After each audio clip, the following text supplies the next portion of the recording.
കൊച്ചി ധനുഷ്കോടി ദേശീയപാതയിൽ മരവും മണ്ണും വീണ വഴിയോര കട തകർന്നു.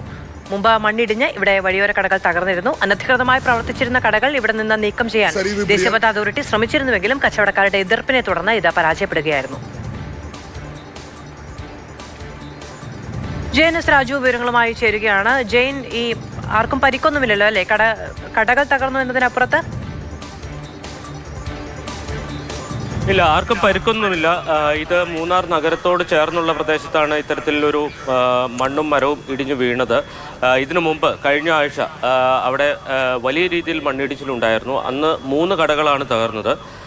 ഈ കടകളെല്ലാം അനധികൃതമായി പാതയോരത്ത് സ്ഥാപിച്ച കടകളാണ്. ഈ കടകൾ അവിടെ നിന്ന് നീക്കം ചെയ്യണമെന്നാവശ്യപ്പെട്ടുകൊണ്ട് കച്ചവടക്കാർക്ക് ദേശീയപാത അതോറിറ്റി നോട്ടീസ് നൽകിയതാണ്. പക്ഷേ അവർ അതിന് തയ്യാറായില്ല. അതിനുശേഷം ബലം പ്രയോഗിച്ച് അത് നീക്കം ചെയ്യാനും ശ്രമം നടത്തി. പക്ഷേ അപ്പോഴും കച്ചവടക്കാർ ഇതിനെ എതിർക്കുകയാണ് ചെയ്തത്.